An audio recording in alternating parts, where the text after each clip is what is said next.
All right, good afternoon, everyone, and welcome to this meeting of the Ad Hoc Committee on a Comprehensive Job Creation Plan. Today is March 30th, 2016. I'm Paul Krikorian. I'm joined by my colleagues, Council Members Blumenfield and Price, and we are ready to begin. So we're going to start this meeting with our public comment. So I'd like to ask Ms. McAllister to come on up. And Ms. McAllister, you've asked to speak on each of our 3 agenda items as well as general public comment. So what I'd like to do is just give you a block of 5 minutes to speak on those items so you can divide it up as you see fit. Okay, thank you, Mr. Chairman. I'm very concerned with the your department here, that EWDD, that there's racial discrimination in that department. I don't know how they can be contributing to this. I know they had a scandal at the WorkSource Center on 9th Street where they stole millions of dollars. But the racism I see where they help illegal aliens, and I did have one of the workers say that, they train the workers who speak Spanish to go out and train the illegal aliens to get the job. So when we talk about revitalization and jobs and things of that nature, it doesn't mean anything to me because you're hiring illegal aliens, which is going to push America back even further because these people are not educated, they don't speak English, and you're putting more and more Americans out of work. That's why Donald Trump is so popular. It's the illegal aliens that's getting him that boost. I think that we need to think twice about embezzlement and corruption within maybe this committee. I see it in the housing department because it's as if they've just found out about homelessness 2 months ago when I showed up.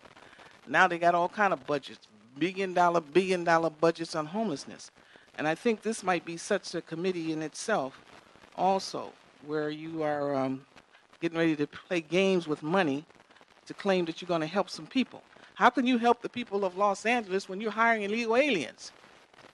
Just like in the meeting this morning, those people are crying because illegal aliens are in the houses. All you have to do is go outside and stand in front of one of these welfare offices and see who's coming out of the welfare offices with the food stamps and the housing vouchers.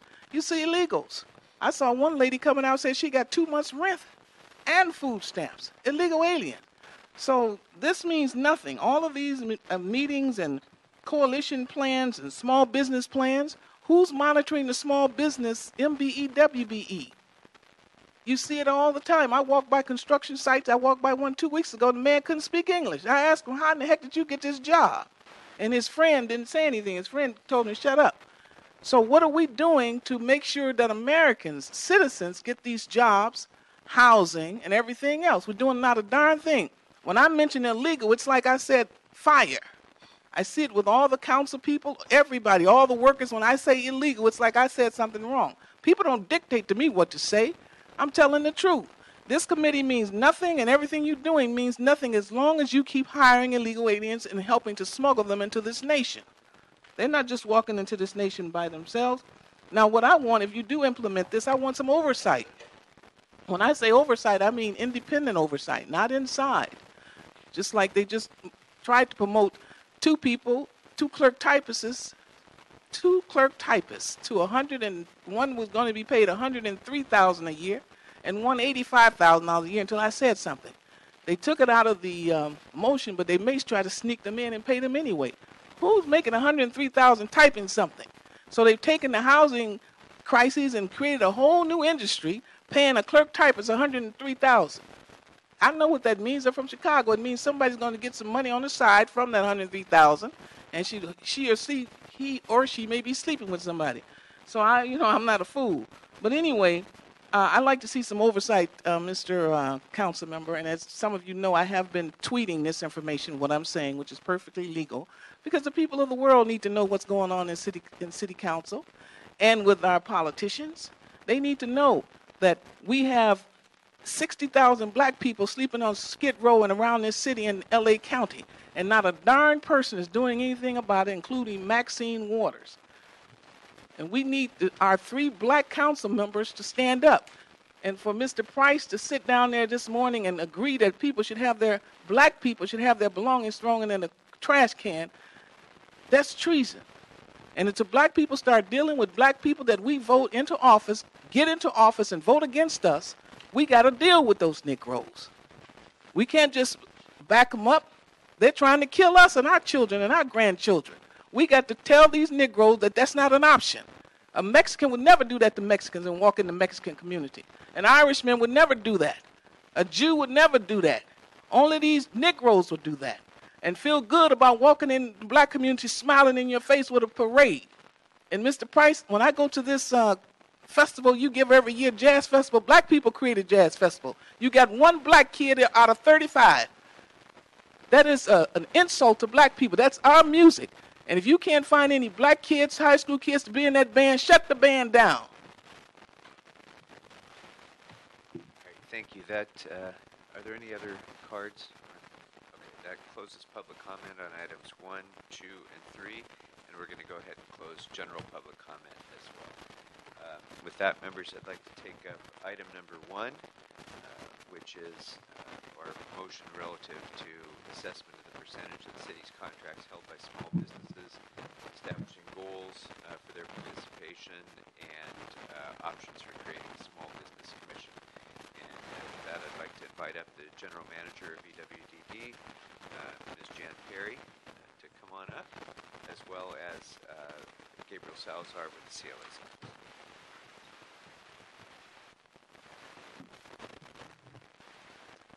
Good afternoon. Good afternoon. Are you presenting first? Yes. Yes, Gabriel Salazar with the Office of the Chief Legislative Analyst. The report before you is regarding motion recording Martinez, Weston, O'Farrell, regarding the level of small business participation on city contracts, options to establish a goal for small business participation with the city, and 3 options to create a small business commission. So what we did is our office reviewed several data portals and consulted with various city departments to learn the level of participation of small businesses on city contracts. So we consulted with several data portals, the controller's office, the mayor's office of the mayor, even a county website as well, and consulted with finance. And all this is to say that based on that information, we had a variety of information regarding small businesses, location, DBA, council district location, type of business. But the information that we're really looking for was regarding contracts on with small businesses with the city. And that wasn't readily available on any of these websites. So we decided and made a recommendation that we study the issue further and made a recommendation that several departments work together to provide this information on a data portal. But then also one of the challenges that we recommended to be studied further was the definition of the small business definition. And various state departments use different definitions for small businesses. And because of that, it's difficult to assess and determine based on one criteria what exactly it is that we're looking for. So that's why we also made a recommendation that the Small Business Commission look into that further. And then there was also a recommendation for options for establishing a goal for small businesses. And then with that, as last month was discussed in this committee, there's a working group that we recommended be established to study a variety of issues associated with small businesses. So we thought, again, with that, it'd be best if that be studied and reviewed within the city so they could figure out whether this is feasible and then consult the city attorney and relevant departments to make that happen. And again, without having that information really available in front of us, it was difficult for us to establish a goal too. And then, So before you get into the commission part, it seems clear that those first 2 assignments that we gave to you probably put the cart before the horse a little bit because we don't have a clear definition. We don't have clear access to the data. The data hasn't been maintained really by departments as such because they've never been asked that before.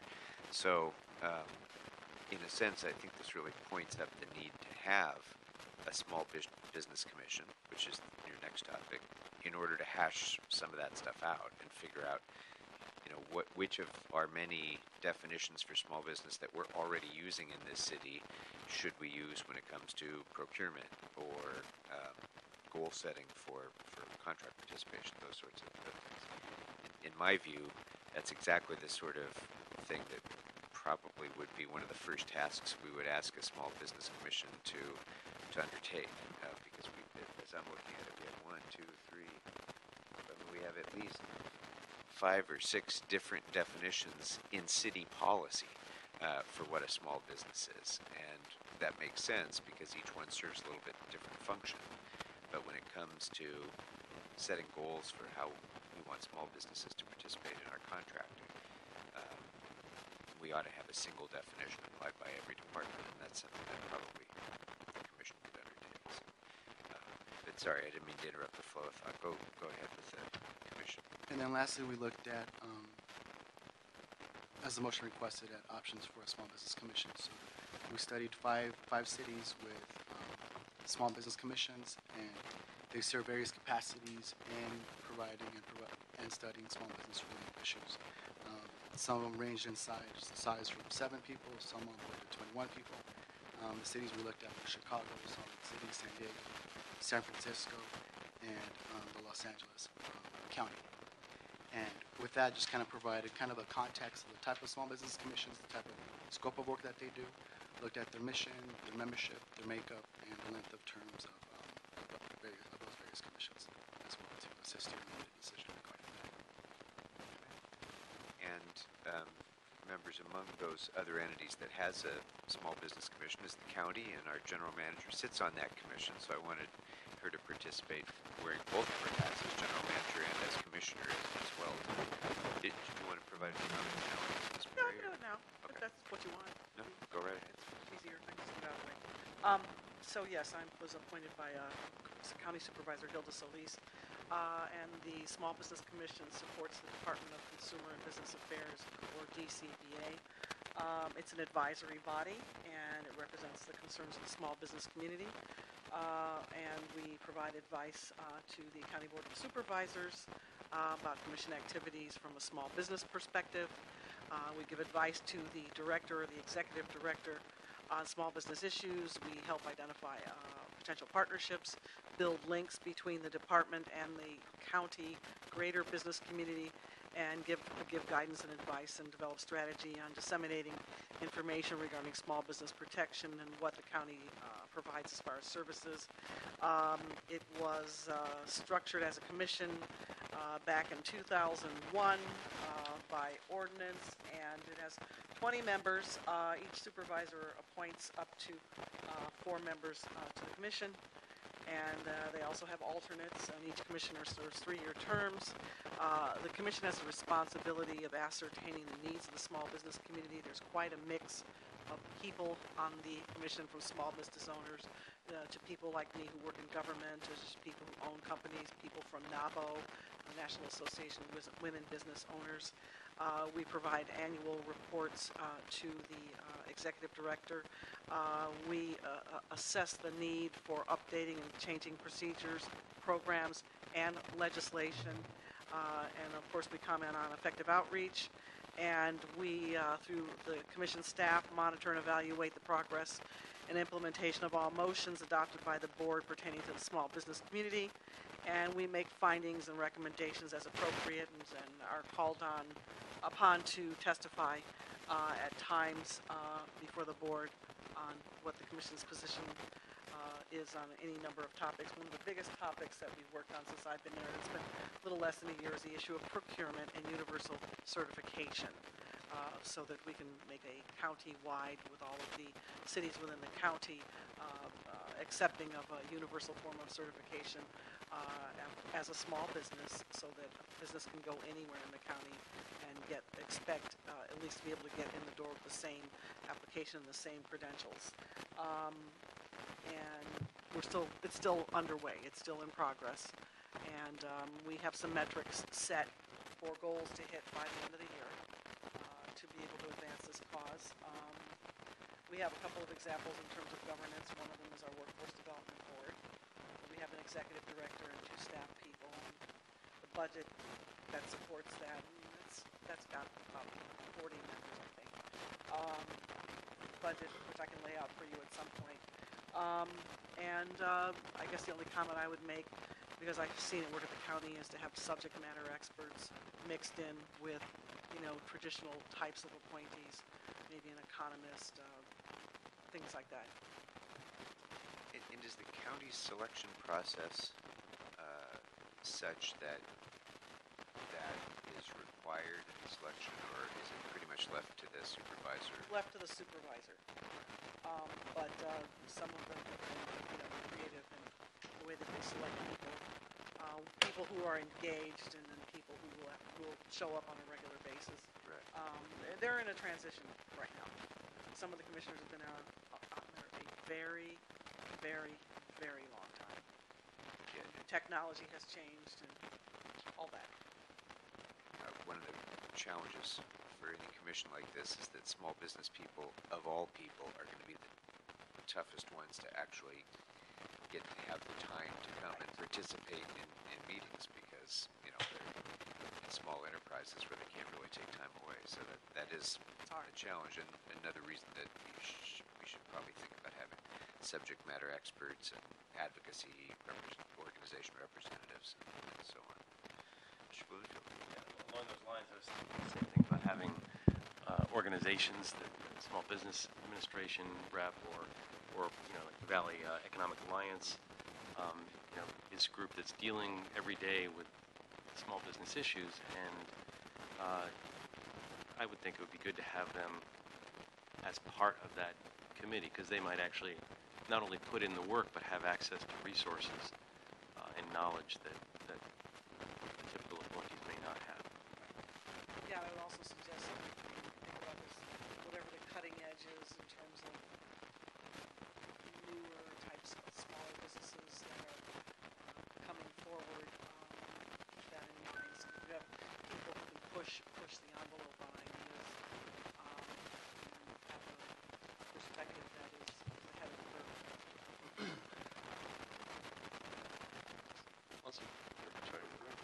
Also curious about the mission definition. We talk about, we talk about who's on it and basic instructions, but a lot of these commissions can go any number of directions. Is there, what are your thoughts about how to circumscribe that mission in a productive way? For our report, we provide kind of a brief few sentences that kind of could be used for the mission. So that's the way they can use it. It could be up to the commission or the ad hoc job committee to create that definition. Just we recommend that that be clear, precise, consistent. I mean, we kind of put the mission statements, the scope of work of each one here to kind of provide a context. But we provide some language there that can be helpful for the committee to, I don't make know a definition. What your interests are, but what the county uses is a very traditional way of defining the mission of a small business commission. But you may want to look at the confluence of small business, entrepreneurial, accelerator, incubator, and how you encourage the growth of that, and focus that on what government can do in partnership with the private sector and the nonprofit sector. You might add in some language on social enterprise as a way to show maybe more of a forward-thinking perspective, that you're not only focused on supporting small business, but you realize a small business is a job generator. Yeah, I mean, I guess I'm also getting at it, both the specific mission, like you're describing what it is, but also, process-wise. I mean, like we have, one of the issues came up in our health commission is that they're starting to focus on homeless as an issue. And maybe a lot of the folks who originally were putting it together were thinking of a different element of health. And on something like small business or health or some big topic like that, you could go in a million directions. And especially since at the end of the day they're advisory for the council, I would want to see the council have a role in approving that mission on a regular basis and sort of keeping that focus. I don't want to stifle creativity when you have a commission, because that's important. But I also want to have some form of a check or a balance on it, because some of these commissions can go off in a direction and spend a lot of time spinning a lot of wheels that don't actually serve the purpose of advising the council on something that they can actually do or produce, or they have a different agenda where they start going off. We've all seen commissions go in different directions, and especially you're asking people for their time.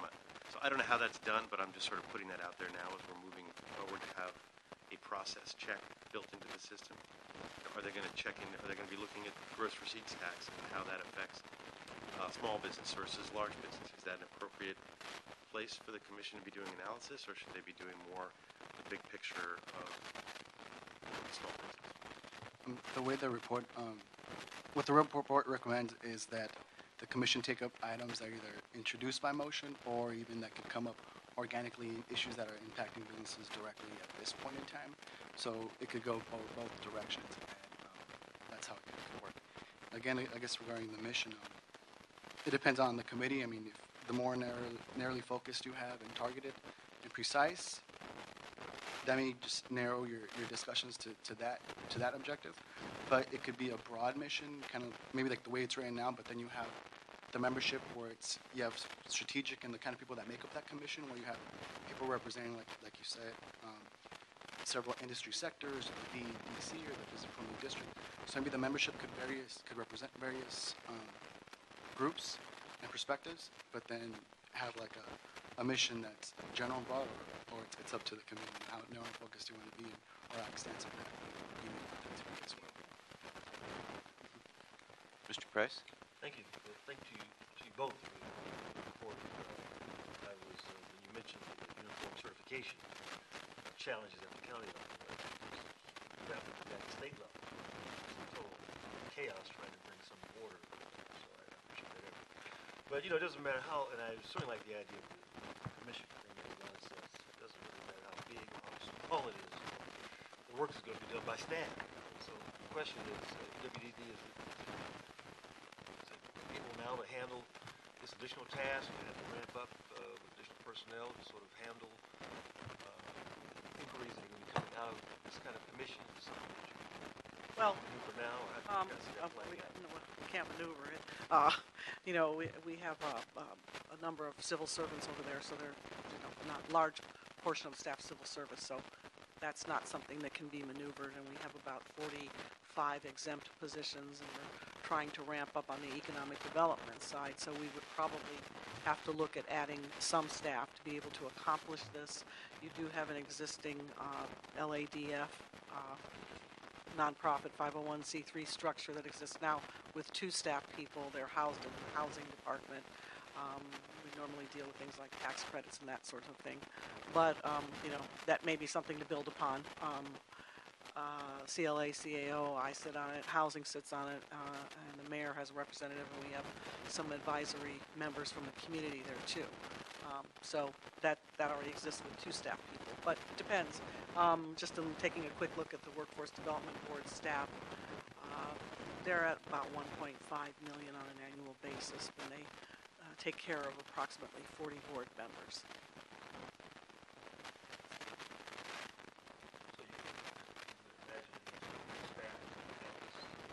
Yeah, I don't think we can absorb it. We can't. We're trying to fill positions now just on economic development. And to add this in, we would need additional staff. And, of course, we're looking at CREAs and EIFDs and setting up that governance structure too. Yeah. Yeah. So we got a lot going on there. Our report also provides a recommendation that EWD study provide an estimate of the cost for staffing. Maybe what our office can do too is maybe look closely at those other cities that we studied and see how they're staffed, and maybe get an idea of how we want to frame this. Yeah, that would be very helpful, and I think that's largely going to be dictated by Mr. Blumenfield's first question, which is, what are they going to do? If this is a group that's going to meet quarterly and make recommendations about things that they don't like about doing business with the city of Los Angeles, that's probably not going to take a lot of staff. But if we're going to ask them to really analyze things and to make more precise policy kind of recommendations and dive into things, they're going to have support to do that. So how much support will depend on what we put on their plate, I think. And I think you're right that it has to be a balance of what we specifically ask them to do and what they generate themselves. Because the part of the objective here should be that business people think of the world in different ways than people in government do. And sometimes we won't even ask the right question, but they will generate, on the natural, they'll generate ideas for how we can make this a better place to do business, how we can do better outreach for our procurement, and all of the other things. If we give them the freedom to develop those ideas, I think we'll be better served, because it'll be a source of innovation that we wouldn't otherwise probably be fully able to provide. So I think you're right that striking that balance of a little of each is going to be important, and having the best practices of other cities and having some information about how they budget would very much be useful too. And that will probably dictate the final shape of this commission, what we ultimately decide about how big it should be, what it should do, all the other recommendations that you've made in here. Any other questions, members, on this? Mr. At Blumenfeld. that point, I'd be curious if any other cities have taken on funding by outside sources, having a self-funding committee where small business is contributing, or if there is some revenue stream, very minor revenue stream that goes to this, where there's a nexus with small business of some sort, or if there could be without creating a conflict. That information is not available now, but we can definitely look into it further. New so we York, could find. New York has an EDC. It's a nonprofit, and they do have a mix of public and private funding, but it's not exclusively focused on small businesses. It's more focused on economic development.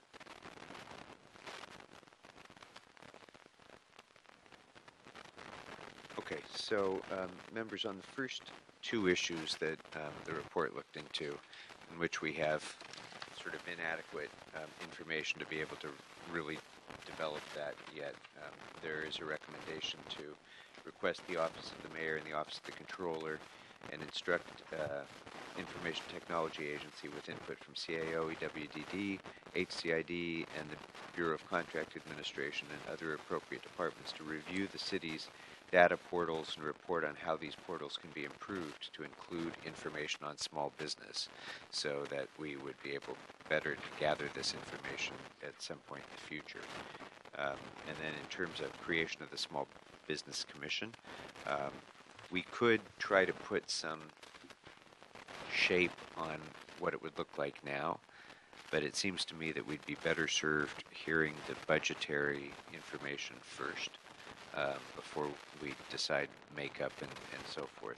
So why don't we, if that makes sense to you, why don't we, rather than approving the creation at this point, let's get back that information that you've suggested, and then we'll integrate that into what we ultimately approve in terms of the creation of the commission. So if I can ask the CLA and EWDD and the CAO, if necessary, to come back with recommendations on potential budget impacts of the Small Business Commission, and then we'll make a decision based on that at perhaps our next meeting. And maybe also adding, we talked about other entities being part of this as opposed to just the folks who are outlined here. Maybe getting some recommendations on those as well. The BEDCs, the SBAs, how they would be structured In terms of the composition of the commission, if it were created? Because right now those are not in what we're not approving, but when it comes back to us to have recommendations on how that can be done. Mr. Wickham? Yes, John Wickham with CLA. In the past commissions that I've seen that approach this issue, it's gone kind of in both ways, where every member of the council appoints somebody. Often the people who are appointed are representatives of those organizations. And so they always wind up being represented one way or another on commissions like this. But you can do something where you have each of the council members appointing somebody and then having a couple seats that are also set aside for some of the key business groups in the community. The problem is which are the key business groups that are appropriate for here, and you wind up making judgment calls that might offend some parties if they're not selected as the group to be represented. They could have then again be appointed by a council member, but you wind up in some odd sensitivity areas that you may not want to get into. But that's certainly a policy option for the committee to consider in doing that, and we could evaluate that when we come back on some of those options, if you like. Yeah, I think the way you do that is by having a broad enough definition of who may be appointed. So, I mean, one of the recommendations here, I think, says that it should be individuals who are owners, operators, or representatives of small business, and that's pretty much what I had thought, but that may be a little narrow to encompass some of the people that you're talking about. That might be, maybe they're representatives, but I think if we have a little bit broader definition, that will happen on the natural. But if you want to ensure that you have a particular, like, say, subject matter expertise or something else, another option would be to say each council member appoints one person. Maybe the mayor appoints 3 people, and of those 3, one has to be such and such, another has to be such and such, and one has to be such and such. That way you get, sort of one slot that's guaranteed to fulfill whatever function we think ought to be included among the business owners. It's hard if there's one selection per member to guarantee that otherwise, because Mr. Blumenfield and I may want to, not decide between us who has to appoint, somebody. Right, well, there's Roberta Barrett out of EDC or someone like that. Right. Wouldn't be not from my district, or we each may have a small business person that we work very closely with, and we want them on there. But there may be some organizational type folks who should be on there who are not necessarily district specific. Yeah. There's different ways we can do it, but I think we'll cross that bridge when we get the budgetary recommendations back. So That'll okay with be you. part of that recommendation coming back as some of those options. Is what you're saying. Well, they've already kind of put some options before us. We'll just have to make that decision, and even how big it is. Should it be 15 members? Should it be 18, 20? Should it be 5? I mean, we have to make some of those decisions, but we can only really make those decisions if we have it in the context of a budgetary recommendation. So why don't we go ahead and instruct EWDD with the CLA to report back with an estimate on the cost to create and staff the Small Business Commission, and if we can get, when are we meeting next, Anna? Oh, well, probably won't have that by next meeting then. Okay, yeah. I don't know, 30 days, is that enough? 30 days, yeah, okay. So we'll report back whenever our next meeting, more than 30 days from now, is, will be when we'll have that back. Okay. And then on the first item, if there's no objection, on the first 2 items, if there's no objection on that request for a report back on better use of the data portals for capturing this information, without objection, that will be the action of the committee as well. Do you want us to add our information into their report, or do you want separate reports? I'm sorry, say that again. Do you want separate reports, or do you want us to add whatever we have to offer into their report? Yeah, I had, if you could just do that as a Yeah. single thing working with them, that would be great. And then also, members, I'd like to ask that we also instruct the local business preference working group to provide options to establish goals for small business participation. So if we could include that as well in our next report back. Okay? So no objection. That will be the action of the committee. Thank you. And that brings us, Oh, sorry. yes. Mr. Chair, for clarification purposes, you're keeping this item in committee for Yes. those report backs, Yes, right? exactly Okay, right. thank you. Exactly right. Thank you.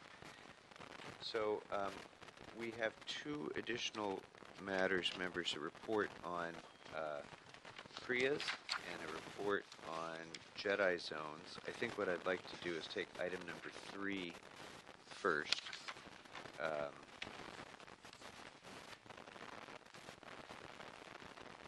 Which is the CLA's report in response to a motion by Mr. Buscaino and Cedillo relative to eligibility for CREAs and related matters. So I'd like to ask Ms. Huerta to come on up to speak about that. And I think you should have before you a written report on this as well. Yeah.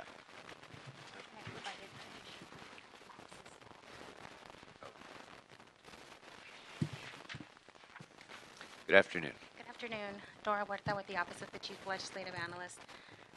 The report before you is a response to a motion relative to Assembly Bill 2, Community Revitalization and Investment Authorities, and your committee's instructions from January when this item was last heard.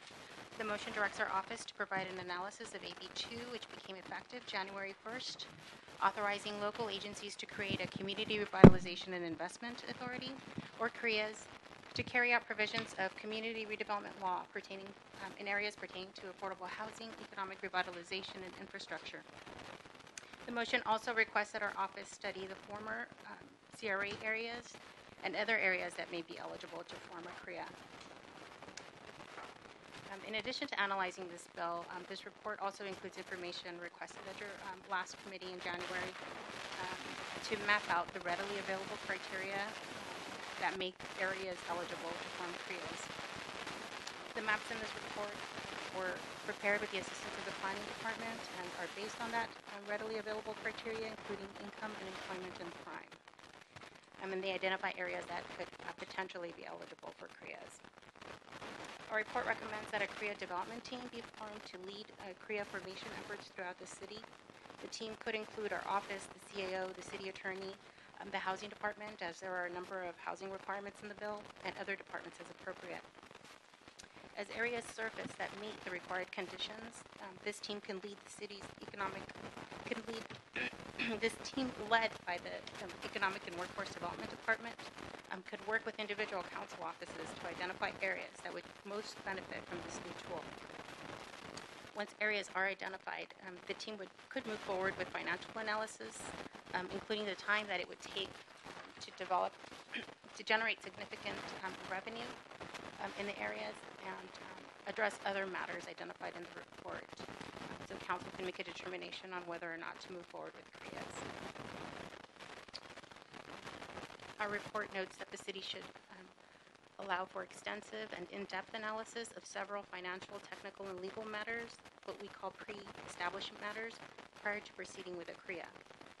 And these include the city's cost to form a CREA, in-depth financial analysis and viability of a CREA, how best to partner with other taxing entities and negotiate percentages of tax increment to be contributed to each CREA, resolving some of the technical matters still pending and any legal and liabilities that could be created for the city in its participation in a CREA. This is not an exhaustive list, rather a starting point for the team's consideration. Concurrent with the research of these matters, our office recommends that we follow Assembly Bill 2492, which provides cleanup language that could impact CREAs.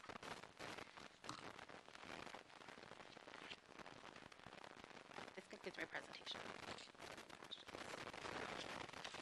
Okay. Members? Questions? Yes, Mr. Price. Thank you. You say here you're recommending that we not take any action until we find out how 2492 is disposed of. To ensure the city's processes and consistent with state law.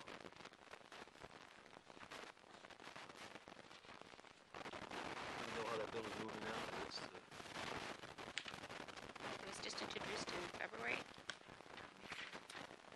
Don't know the current status that's up to date, but it provides for a number of clarification that could potentially expand the areas that could qualify.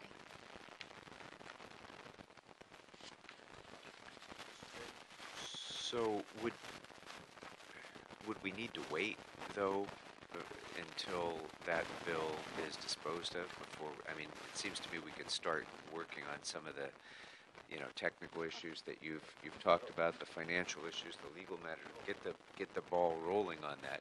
We may have to pivot a little bit depending on how that bill comes out, depending on how it changes, but it seems to me we shouldn't wait to do the heavy lifting on it until resolution of that bill. Because especially if it's pretty much a cleanup bill. I mean, the three of us all know that it could become something entirely different before it finishes the process. It could be something much different than a cleanup bill, but at least for now, that's, we know what we know, and what we know is we can move forward with CREAs and have to do a number of preliminary steps before we are able to do that. Mr. Boone? And one person's cleanup is another person's gutting and changing, and but usually whatever we do gets grandfathered in terms of the cleanup stuff. In the CREA, the tax increment that we can impact is only our own, right? Unless we also, on there, we can also work with other taxing entities as well. Yes. How is that different than the EIFD in terms of? They're very similar in that respect, in that in both cases, the governing board for each of those would require that each of the taxing entities contribute their voluntary share, or the share that they wish to contribute to the entity, whether it be a CREA or an EIFD. So they're similar. So we'd have to get one or more to go along with us. And that, is the time window the same too, in terms of how many years of tax increment we can sweep into this? I want to say they're both in the realm of 30 to 45 years before they are to be dissolved.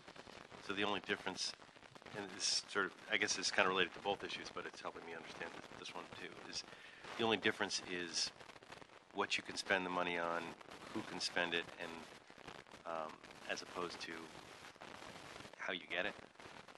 It's still the same property tax increment. Is it any different? Like you couldn't have an EIFD on top of a CREA because they'd be using the same tax increment, right? I think that may be a possibility because in both cases you can offer up a percentage of your tax increment. So unlike redevelopment where 100% of your tax increment went to the CRA, in this case each layer could contribute a certain percentage of that tax increment.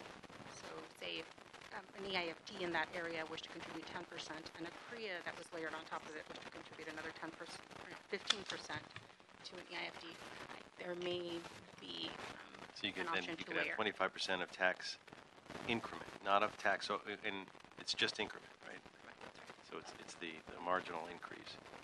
But you could have 25% of the marginal increase being allocated to 10% to CREA purposes and 15% to EIFD purposes. I think they're mutually exclusive, but we can research that further. But because there is a percentage that the entity could allocate, and it's not 100% required, I think there could be some partnership there. Because I guess I'm just thinking of the interrelationship of these as we move forward with CREAs and making that decision which one to use and how and all the rest, because they clearly have some benefits, a lot of overlap, but there's some things you can do with one, and it's obviously also a lot easier to do a CREA, right? Well, a CREA is more prescribed. You have to meet the criteria that we laid. It's more difficult to qualify for it, but once you have it, well, let me frame it in a question. To take advantage of a CREA, you just have to qualify, right? But to take advantage of an EIFD, don't you have to have more of a vote? And the same thing with the protest. Like there's a majority protest on the EIFD, but not on the CREA. Is that right? There are two different things. In the formation process, in the IFD, more automatic. You create it through a resolution, just like you would a CREA. The vote comes in bonding capacity for EIFDs, which require 55% vote. Under CREAs, does not require a 55% vote. But under CREAs, the financial plan has to go through a public hearing process that is subject to protest. when I was saying it's easier, I was thinking you don't have to go to the people to vote for a CREA. To take tax increment of an area that's subject to a CREA, you don't need a vote of the people. That's a huge difference. A vote, that's right. Not a vote, but through protest. But if there is 50% plus one, if there is majority protest, it is subject to a vote. How are you defining majority protest? Combined number of property owners and residents 18 and over. How do they protest if there's no vote? Yeah. You were raising that there were some technical issues that we need Yeah. to evaluate. It's a big one. Yeah. I mean, because I understand how you have a vote of the people for 55%, but I don't understand how ever 50% of the people who didn't vote are going to come protest. That's a pretty much an impossibility. So that was certainly one of the technical issues that we saw. How would we monitor that in public hearing? How would we measure that and then make a determination that we go to? So that is really be clear.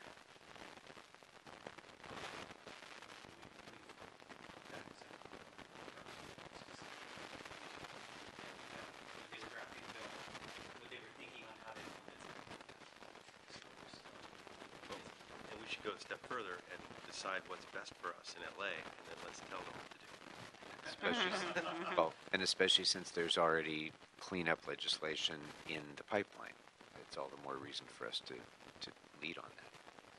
And maybe I sounded facetious by telling them what to do, but they do want to hear. I mean, we are the affected. There are a lot of things where they don't care what the city of LA thinks, having been on that side of it.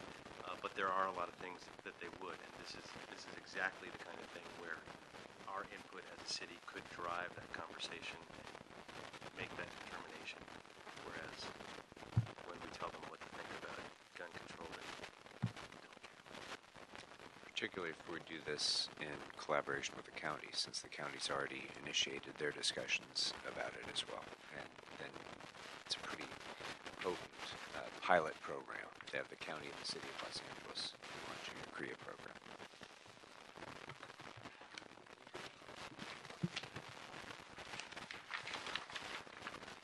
Okay, anything else to add on that, members? Any objection to the recommendations? All right. Yes. Your point was exactly what we were trying to get at, that we should use this time to work on these technical issues, and once this is all settled, we should know what the bill says, and we can then, at that point, move forward with the adoption process. Yes, but it's a two-way street. And to Mr. Blumenfield's point, if, as you go through this technical process, we should not be shy about making recommendations to Assemblymember Alejo or other friends in the legislature about ways that if there's drafting challenges, if there's impracticalities, if there's things that make the intent of this vehicle frustrated, then this is the time for us to let them know that as We all- rubber meets the road. We all served with them, and we can help make that happen. And so I guess changing the language from just report on Assembly Bill 2492, it's report to us what needs to be changed and what our strategy is for changing. Okay. Anything else? All right. It'll be the action of the committee to approve the recommendations. Thank you. And then that brings us to item number 2 on Jedi zones.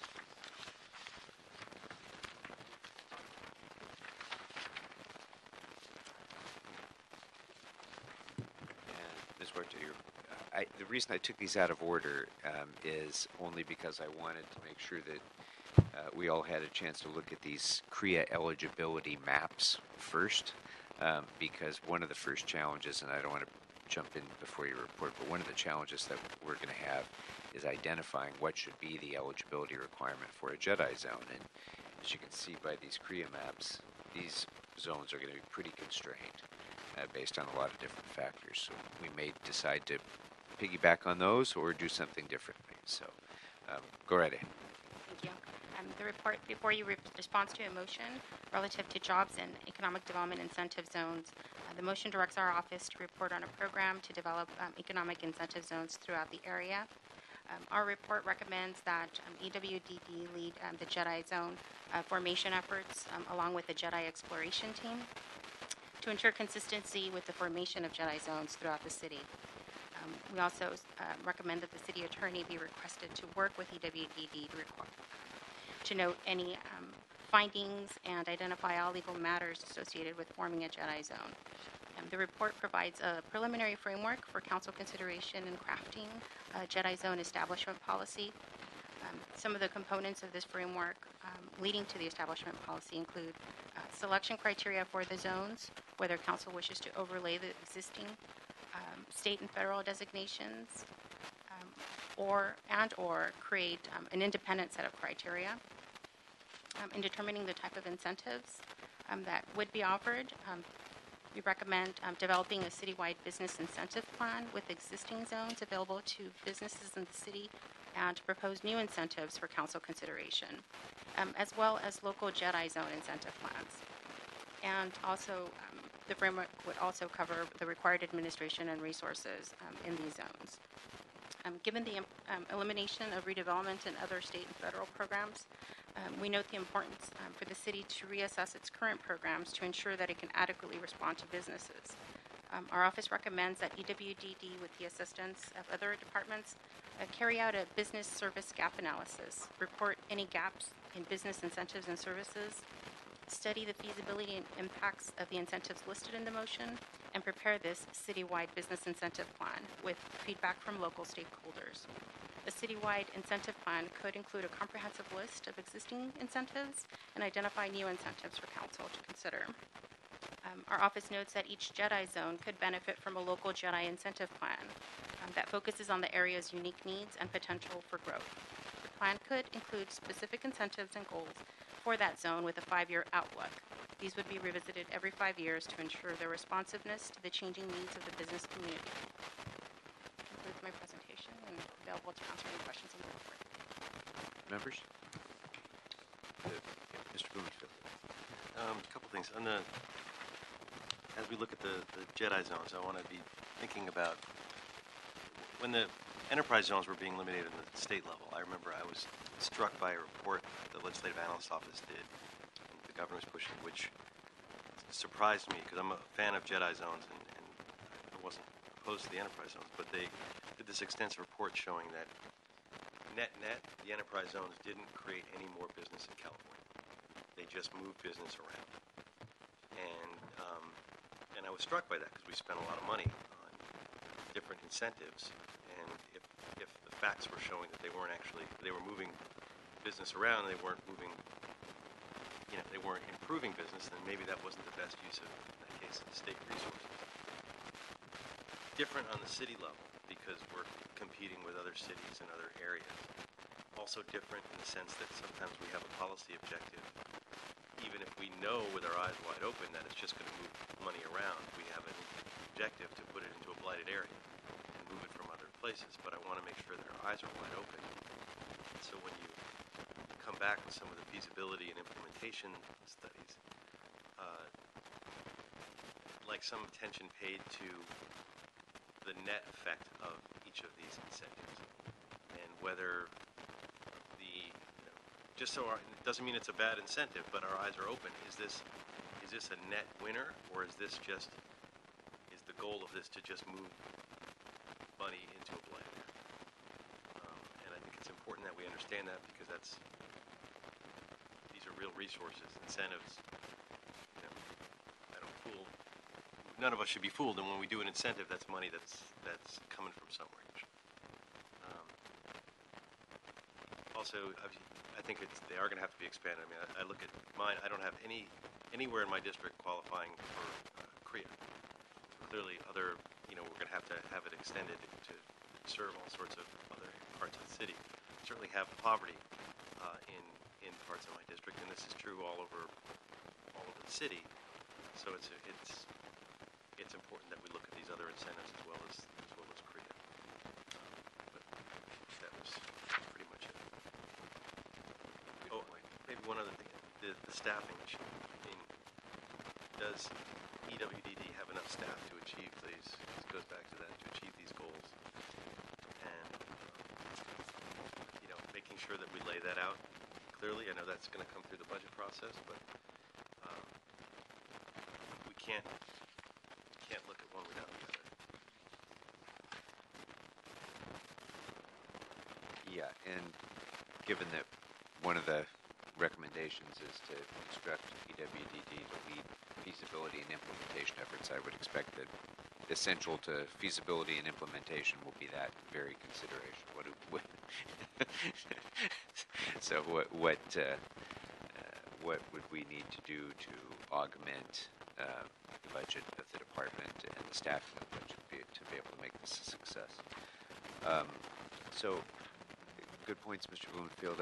I agree wholeheartedly about the net impact analysis because too often we fall into the trap, and I'm sure we're not alone in this city in falling into that trap of saying we want to be more business friendly and we want to create more jobs, and we end up stealing from Peter to pay Paul and moving jobs, moving business revenues from one part of our city to another, or moving one business out of our city in order to move another business in, and that defeats the entire purpose if we're not increasing the job pool and ideally increasing economic activity and revenues within the city. So that's the goal, and we want to make sure that if we're going to go to the trouble of doing these things, that we achieve those goals. If the metrics aren't set up right, then it looks like we're succeeding, but we're really yeah. All right. If there's no objection, then it'll be the action of the committee to approve the recommendations as contained in the report. And is there any other business before the committee? Seeing none, we are adjourned.